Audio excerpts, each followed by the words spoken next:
And if you saw the headline, it says the Miami Dolphins painted evil by some in the media. And look, dude, you don't have to be happy with the Dolphins. You don't have to be happy with Stephen Ross. If you want him to sell a team, if you want to fire Chris Greer, if you want to fire Mike McDaniel, if you don't like to, that's all your. That's Bobby Brown in you, bro. That's your prerogative. You go ahead and do it. I have no problem with that. Okay, nothing's worked.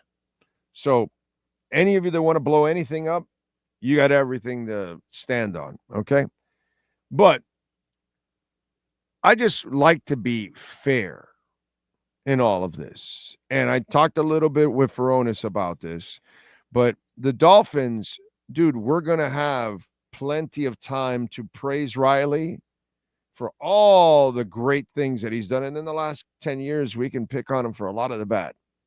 But we have to praise that overall the good outweighs the bad. We have to be objective about this.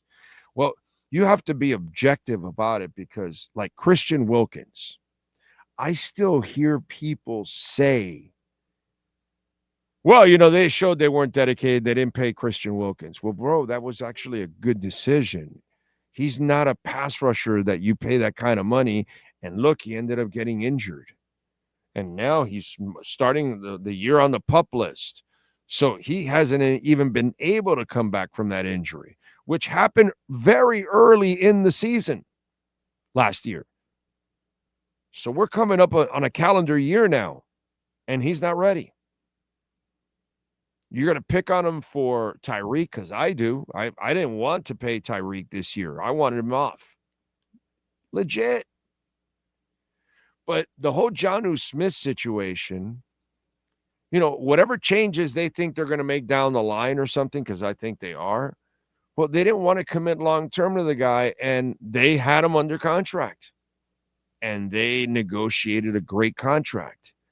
But it was never phrased like they negotiated a great contract. It's always phrased like they're the bad people and they're mistreating Jonnu Smith. And, bro, Jonnu Smith signed the deal, and it's only 1 year later. And so, Jalen Ramsey, we've got that one. We can pick on them for that. That's legit. For those of you that want to pick on the front office for it, that's one that he didn't have to give him that money. And there you go. But then we have to turn and see the Zach Sealer one, which, as we see, it's 2 years in. They agreed to the contract, the agent and the player. By the way, notice it's the same agent that negotiates this bad contract. And then we have to paint the team as the bad player. The team's not the bad player, dude. The team negotiated a great contract and got a bargain for the money. You know that linebacker they signed off the street last year? Do you think they got a bargain for the money? Yeah. And then they gave him a small contract after that. And that may end up turning to be another bargain. But nobody gives him credit for any of that shit. Nobody ever gives him credit for the Zach Sealer contract. We just want to spin it like they do in the Herald. Zach Sealer deserves a raise and his peers are watching. Well, bro, they gave Jalen Ramsey money he didn't deserve, and Tyreek, and they gave Tua the money, and they gave Jackson the money, and they pay people. Okay, now, has there been a couple of situations that some people you shouldn't have paid and some people that you didn't pay you should have paid? Yeah.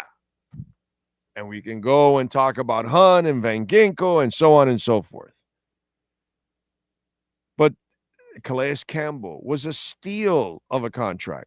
Not enough is talked about that. And so this is how all of this is spun. Will Dolphins negotiate with Zach Sealer in good faith? Since when have the Dolphins been the Cincinnati Bengals, my brother? Why are we doing this to them? Say what you want about them not getting over the hump, choking in big games, not being a physical team and all that, but they're not bad to their people, bro. In fact, we criticize them for maybe being too good to some people. And that to me is the part that I find inaccurate and unfair by the media because all they're doing is looking to sell papers, or on video, they're just trying to hook you with and then make the Dolphins sound like they're the bad guys when what they've done is negotiated one of the better contracts in the NFL in Zach Sealer, and they've gotten great production out of it. Will they end up giving him the money? Yes. But do you understand the situation? Didn't I not explain it now? That maybe that's what's going on. They don't have really the money. So they're in a tough situation. They're not mortgaging future to pay Zach. So what have I told you? Okay, if Tyreek is playing well and he's focused, and if Chubb is playing well and he's healthy, trading deadline, that's where you get to open up cap space. You get to move these guys for future picks. And then that's when the Zach Sealer contract can start being worked out.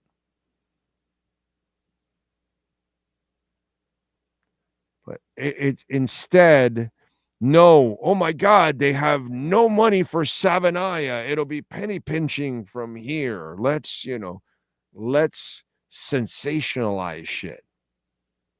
Doesn't need to be sensationalized. It needs to be brought to common sense and explained to you, hey, ladies and gentlemen, they don't have the money, but instead of mortgaging the future, maybe this is what is going on.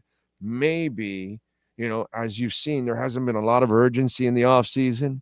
I know you don't want to hear it from me. Some of you out there can't handle the truth, but this is not an offseason where they're mortgaging anything.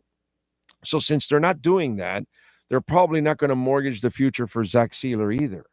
So what they'll do is they'll wait for their next window to create cap space. And when will that be, ladies and gentlemen? Oh, yes, it'll be the trading deadline. And that'll happen if a couple of players are playing up to their, and if Tyreek has half a brain, which he doesn't, he will know that, hey, bro, the way I play my way out of this situation is by playing really well. And by the trade deadline, they move me to a team that it can rent me for a couple of weeks because they don't need to keep me. And Chubb, by the way, can get traded. And if I'm correct, can you look it up for me on Spotrac? I believe his out window is next year. Interesting. For the team that tries to trade him, they can get an out, and they're not tied to his signing bonus anymore and all that. And I believe it's next year. I'm not sure. I think there's an out. So, because then you tied to the rest of the guarantees or something. I think something like that. I believe. But instead, let's sensationalize everything. And unfortunately, most of you want to be lied to, and you love the sensationalism. You love it. You love the drama of the Zach Sealer stuff when that's really not the reality. They're not bad people, bro. They're not perfect, but they're not bad people. Steve Ross is not a bad person. Neither is Tom Garfinkel. Neither is Chris Greer. They don't treat people badly in that organization. So, just let's be honest with the public, man.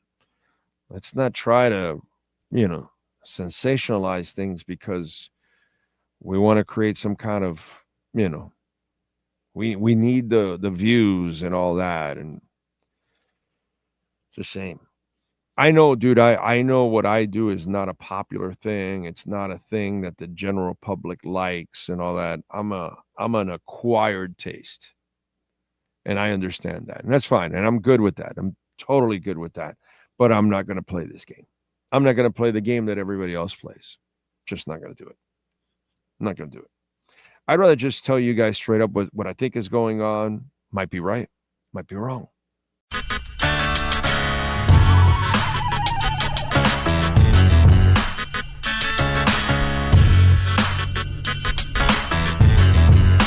This is the Big O Show.